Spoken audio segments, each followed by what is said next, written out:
Now, I'm obviously not here to talk about tax or regulations or investment strategies, which is good for you because I would have no idea what I'm talking about.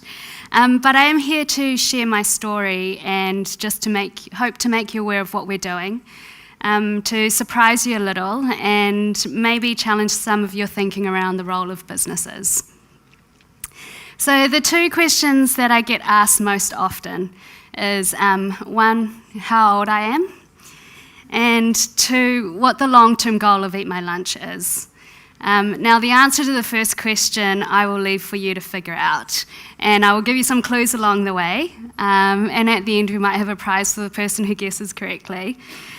The answer to the second question is that my ultimate goal for Eat My Lunch is that eventually we will close down for business and no longer exist. Now, I know it sounds a bit odd and not a very commercially savvy objective for a business, but I do believe that in a country like New Zealand, we shouldn't need organisations like ours.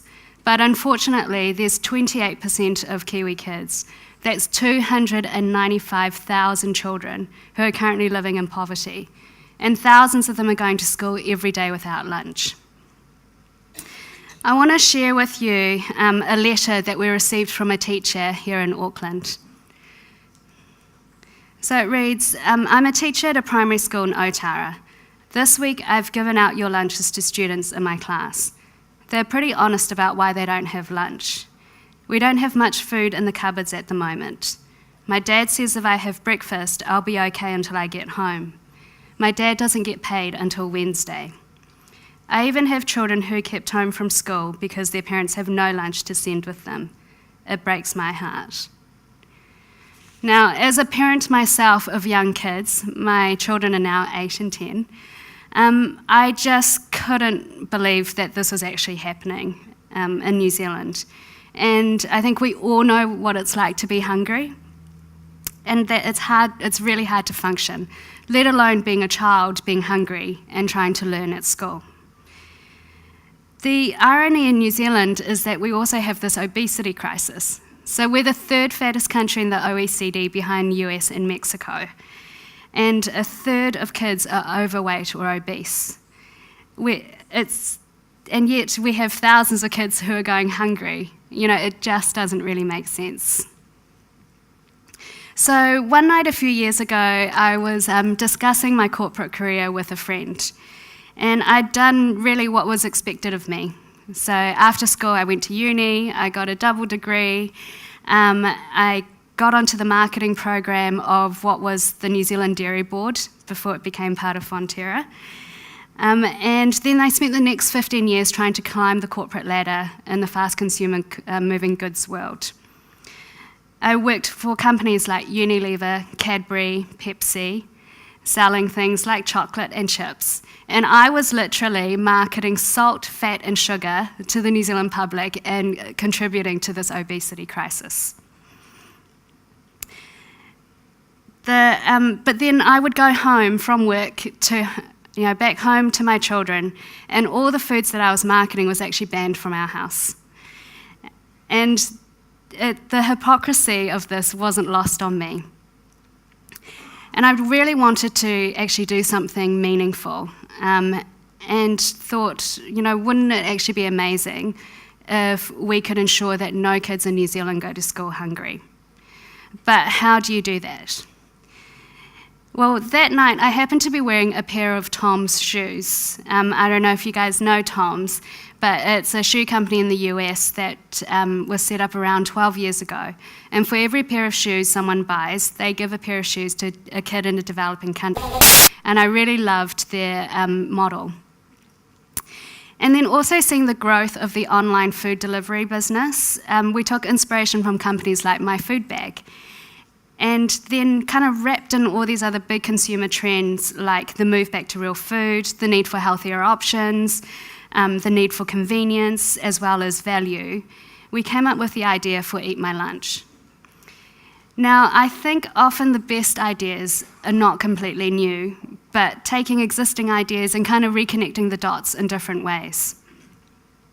So the idea is that people would subscribe to our service online, and they'd have a fresh, healthy lunch delivered to them right to their workplace every day. And for every lunch they buy, we give a lunch to a Kiwi kid who would otherwise go hungry. And we call this buy one, give one.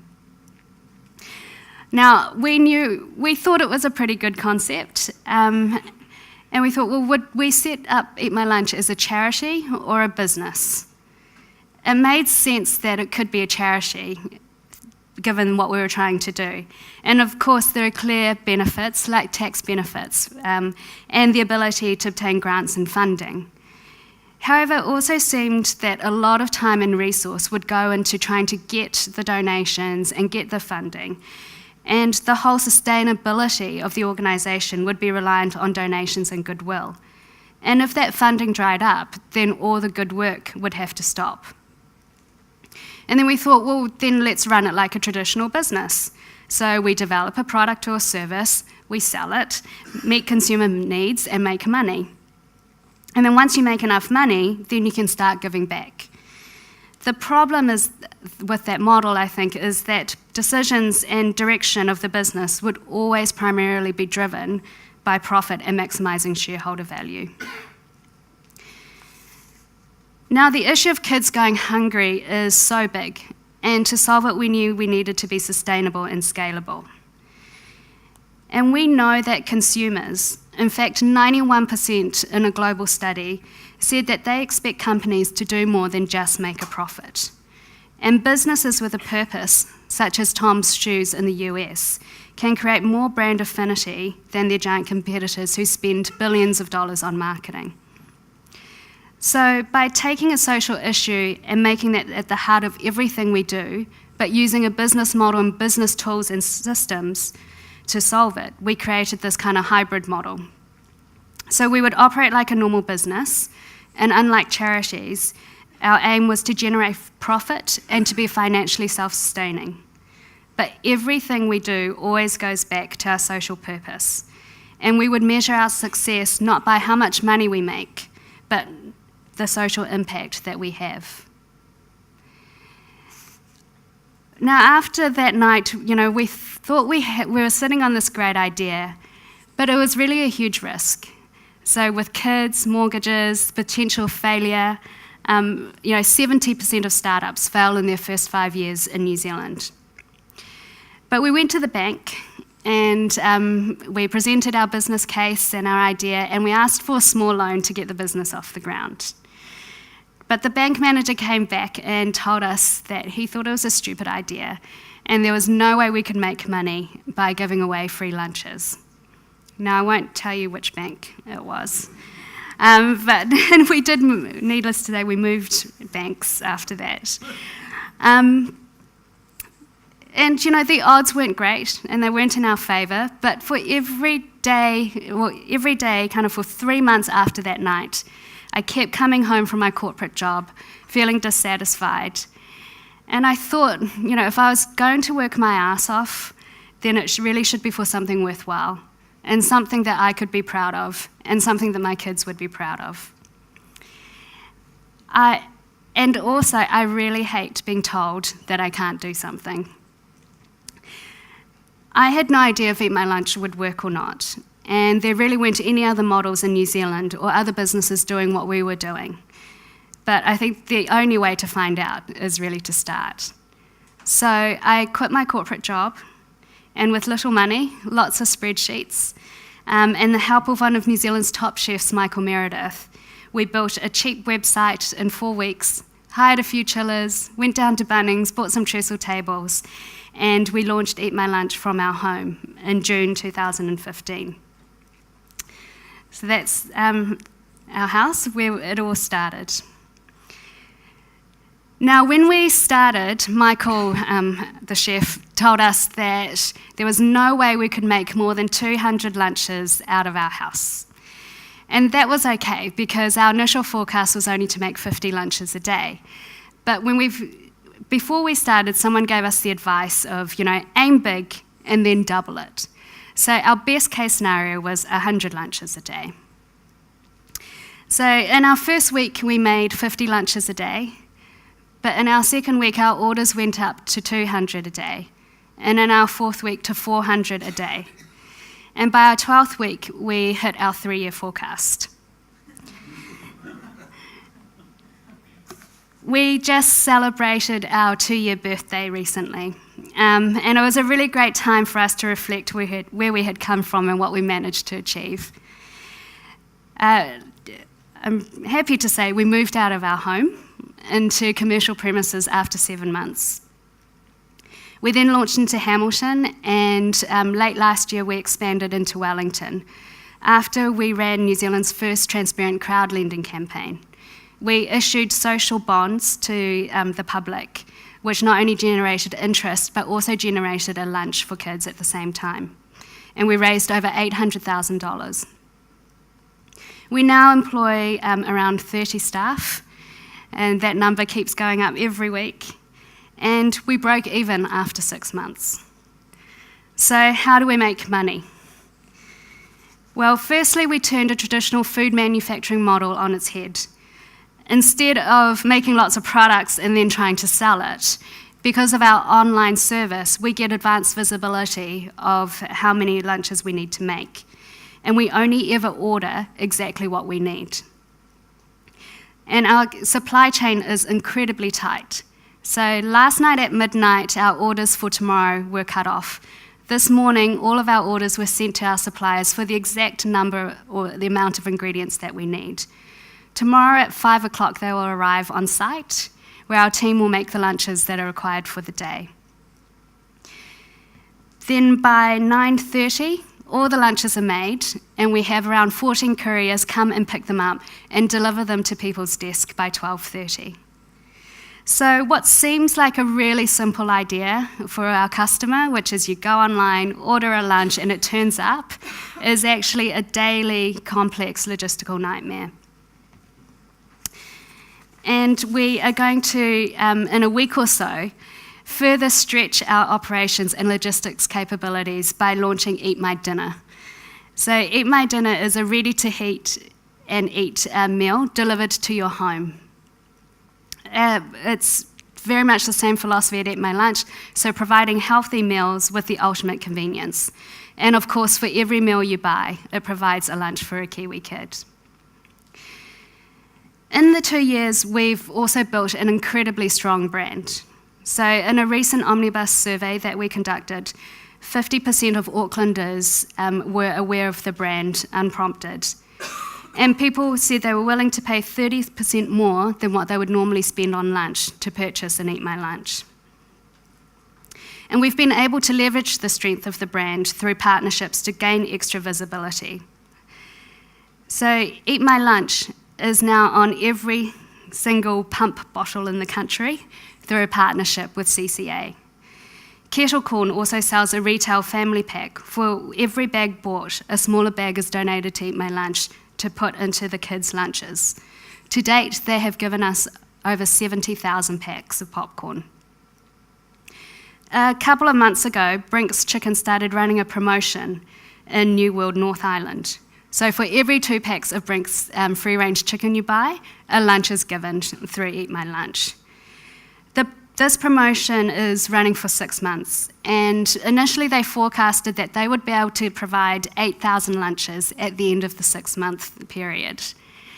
In the first week that this promotion ran, they provided us with 8,700 lunches. And now they are on track to deliver 50,000 lunches over the 6-month period. And I think the value generated for both brands has been enormous. But of course, our real success is measured by the number of lunches we give. So in the 2 years or so, we have now given 515,709 lunches to kids in 48 low decile schools in Auckland, Hamilton, and Wellington. Every day, we feed 1,675 kids. So that's 8,375 a week, 83,750 every school term. And we don't just fill kids' tummies. They have to have the right kinds of food. So the lunch they get is freshly made every morning, packed with protein and vegetables. And Michael and I have a really strong food philosophy that if we won't feed it to our own kids, it doesn't go into the lunches for these kids. Now, the feedback we get from schools is pretty incredible. So there's the obvious that the kids are just more focused and able to concentrate in class, and their general behaviour is significantly improved. Their skin is healthier. They've been exposed to a lot of foods that they've never tried before. So simple foods we take for granted, like raw carrots. I've seen kids hold their noses eating raw veggie sticks, or kids asking me what cherry tomatoes are. Some of this food can be challenging at first for these kids, but after a while they really enjoy it. And actually what we're seeing is that these kids are then becoming like the health police in their schools. And at lunchtime, they'll go around and tell other kids that the chips and the lollies that they have in their lunch isn't very good for them. And in schools where they've had problems before with kids not coming to school because the families ran out of food and are too embarrassed to send their kids to school without anything, this is no longer happening. And the feedback that we get is that the kids are just actually generally happier because they don't have to worry about being hungry or when they're going to be fed next. So I want to share with you some of the feedback that we get from the kids themselves. This one says, "I'm thankful for the spare lunch you guys give because it's better than having no food to eat and let yourself starve and then walk around asking for food from your friends." This card says, "Hello. At my last school, I used to stay home if I had no lunch. Now I come to school every day. My favourite sandwich is tuna." And Mia says, "Thank you for taking the time to make food for us. It makes me feel special. It makes me work hard." Now, what I'm really proud of is that by creating a sustainable and scalable model, we're enabling Kiwis to help other Kiwis in a really impactful and meaningful way. I think when people believe in your mission, you get to see the incredibly kind and generous spirit of the community. One of the most unique and powerful aspects of Eat My Lunch is that we have volunteers come and make free lunches for the kids. While we have paid employees working on the buy side of the business, making lunches for making the lunches our customers buy, we have volunteers making the free lunches for the kids. There's about 25 of them that turn up every morning at 6:30. And we have had everyone from CEOs, lawyers, doctors, students, unemployed people, retired grandparents. Basically anyone that can butter a piece of bread can come in to make lunch. And even though we are not a charity, people volunteer their precious time to us because of our mission and because it just provides another platform for people to participate. So to date, we've had over 4,500 people come and volunteer, and my team told me today that all the slots for volunteering are now full until Christmas. As Simon Sinek says, people don't buy what you do, but why you do it.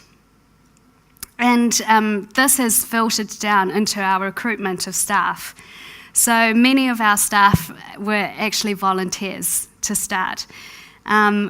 One of our most recent hires, this guy Chet, was the marketing manager at McDonald's and Burger King for the last 10 years. And one day he just decided that, he didn't want to do that anymore and he quit. And while on gardening leave, he decided to come in and volunteer and deliver lunches to the kids. And after we got talking, within a week or so, he started working for us. A few days ago, I received a LinkedIn message from someone who said that she didn't just want to work for us, that she needed to work for Eat My Lunch and was willing to take a 50% pay cut from her previous role to be part of the business. So she's starting work on Monday. While we were still operating from our home, a guy literally walked in off the street and he said he was the sales manager for Brink's Chicken. And he saw a news piece that we were using around 60 kgs of chicken a week. And he asked us how we would like that for free. So every week now, Brink's sends us 60 kgs of chicken, which means that we can put that into the kids' lunches and they have chicken.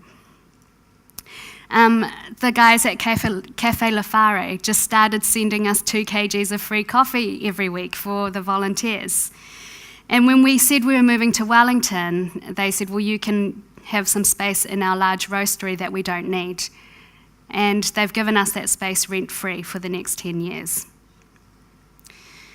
The team at Lego, over the 2 years, they've donated 20,000 packs of Lego to give to the kids, which for many of them will be the only gift that they will receive.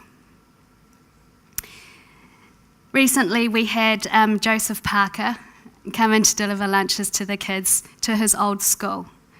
And Liam Malone also became our first official ambassador. We're also an official community partner of the Hurricanes in Wellington. Now, all of these people and these companies have come to us and have asked for nothing in return.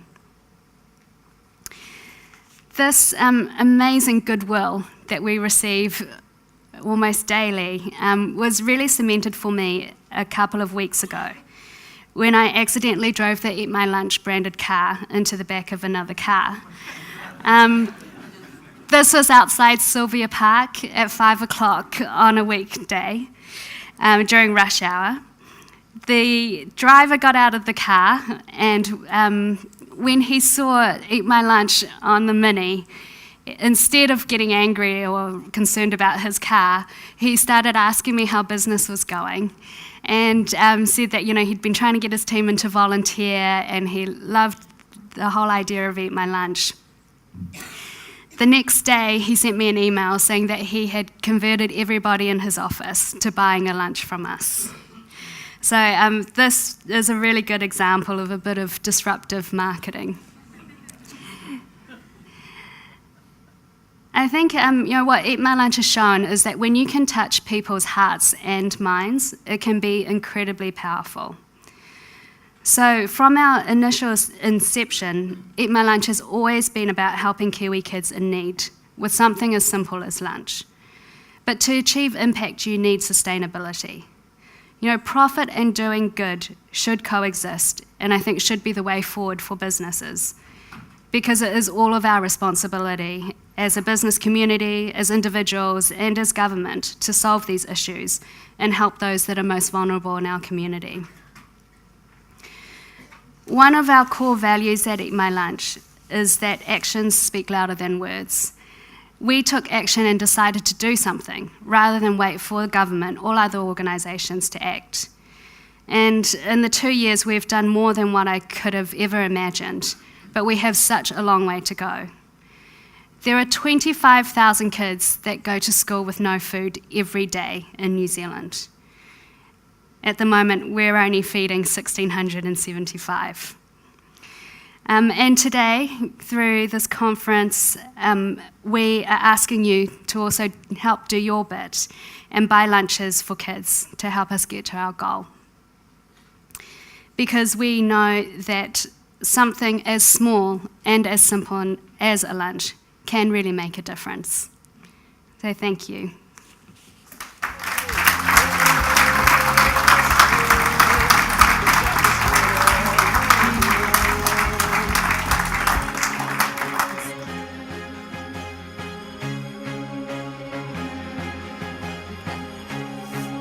So we do have a little bit of time, and if anyone would like to ask any questions from the floor, please do so. I would like to ask, when I can volunteer. So when did you say it's booked up until, Lisa? Until Christmas, so in 2018. Put my time in for next year, I'll do that, get on the website. So can we take questions from the floor? I'm not sure if we have a microphone or if you'll just speak up.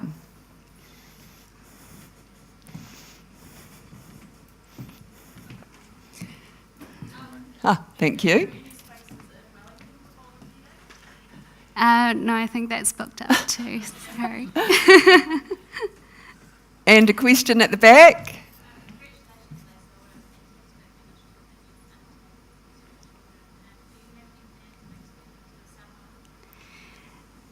So the question was if we had any plans to expand to the South Island. We've actually been getting pretty much a query a day from people in Christchurch about when we're going to go there. So it's definitely next on our agenda. But, sometimes I think we've just got to, I've got to just remind myself that we're just a 2-year-old business. And so, it's just about time and resource and energy at the moment. Do we have any other questions at this stage? Just over there. Very good stuff. Thank you for telling us the story. Why she was, I come from a place called Upper Hutt in Wellington, and I know of 1 or 2 people who do the same thing as well. Do you correspond with them, or would you sort of push them out of the mud? I mean, I know it's all done good stuff, but how do you sort of, probably get economies of scale by helping the other groups who do the same thing? Yeah, so look, when interesting, when we went to Hamilton, a lot of the schools were already getting lunches from the gang there that makes sandwiches for kids. And, so we definitely would, before we go to a school, we find out what else is happening in the community, and we try and target the ones that might not have the right, or might not have that support yet, or need more. I mean, I think the thing with Eat My Lunch, it's actually about scale and our ability to deliver.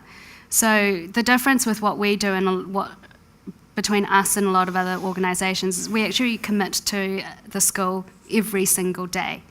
So when we start, a school will tell us that they might need 50 lunches a day, or in one case, one of the schools we support, they need 165 lunches a day. And we commit to that number, which can grow very quickly. If you think even just 50 lunches a day, that's 250 lunches a week. That's 2,500 lunches every school term. And so there aren't many organisations with the scale and the ability to deliver to that need like Eat My Lunch. And the difference that we do is that we also provide fresh lunches every day that are convenient, that's healthy, that's got vegetables and protein. A lot of the other food donations that schools currently get are very much muesli bars, shelf-stable products. So again, it's around our food philosophy and our ability to deliver and commit to that number for as long as the need is there.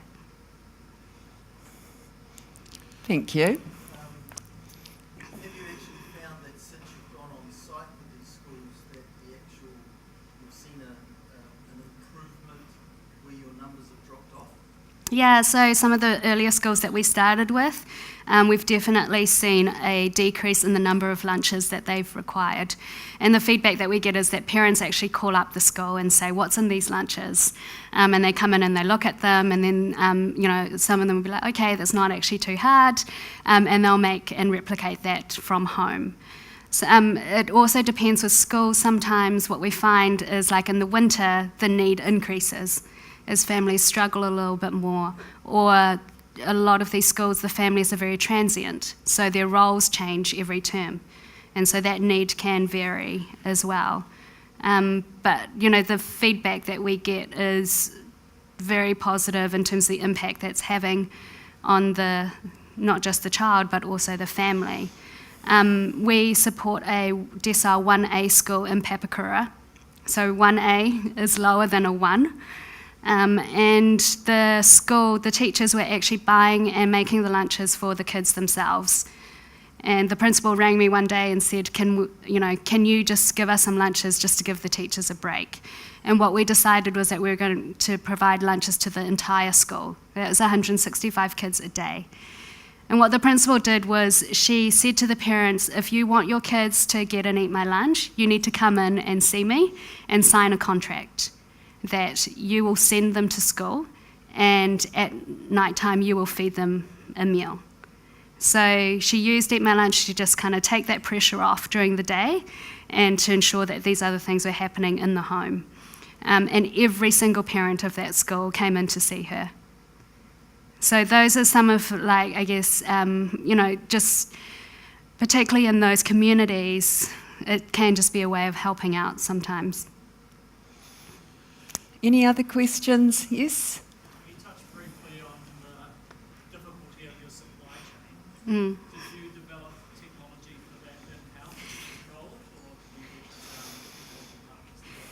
The question is around our supply chain, whether we developed some technology to help with that.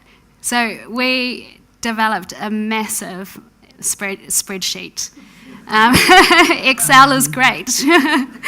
And look, we're definitely getting to a size where we can't run off a spreadsheet anymore. But, you know, in the first instance, we had a friend who was brilliant at Excel, and we were able to run off, you know, bill of materials. We can cost a lunch to the cent. You know, we cost a roll to the gram of butter that goes into it, or, you know, the amount of dressing. So we have incredibly good costings and a system to manage the back end of our business. But it currently all runs off Excel. Amazing. And any more questions? Yes. Yeah, Lisa, basically 3 months of the year, kids actually aren't in school, they're on holidays. Is your organisation doing anything for that sort of time for, you know, parents are still obviously unable to provide lunches? It's definitely, school holidays are a challenge. And the feedback that we get from the schools is that when the kids come back from holiday, they're often sick because they haven't been given that daily kind of nutritious meal. So it's one of the, you know, challenges that we're looking at trying to address. What happens during the school holidays is we don't give lunches because we can't get to the kids, but we still sell lunches to our customers. So we can build up a bank of buy lunches, which means we can actually then bring on more schools. But I'm actually in the middle of working on a project with Ray Avery that will hopefully help us address those school holiday periods. Great. Yeah. And was that a question from you, Richard? Yeah, Lisa, fabulous story and so beautifully told. You blew your business plan out inside a month, it sounds like. You're 2 years old. In 2 years' time, where do you reckon you're going to be? Well, for us, you know, our goal is 25,000, to give 25,000 lunches a day. Wow. And I hope that we can make a significant dent in that number within 2 years' time. We're actually about to make an announcement this Sunday about a new investor partner that we're bringing on, which is going to help our business really scale and get reach and distribution across the country. So, yeah, we've got lots of plans in the pipeline. Brilliant. And a question? Yes. Question that sort of the elephant in the room, you touched on it right at the start. What does it take to put you absolutely out of business? So I think What does it take? 25,000 kids a day being... To put you out of Oh, to put us out of business? Well, I think, you know, this child poverty is such a massive issue, Yeah. and we're not in any way suggesting that lunch is the way to solve it. You know, we're just doing our part in terms of making sure that the kids are well fed, so when they're at school, they are learning and getting an education, and that really, for me, is the only way that they will have a chance of getting out of this cycle. I think there needs to be a lot of work done at a government and policy level to address it, and it's good to see that in this election that they're actually discussing it. Yeah, I mean, I don't have the answer or the solution, but yeah, I do hope one day that we won't need us. That's great. Thank you so very much, Lisa. Let's give Lisa a big hand, and then I'll just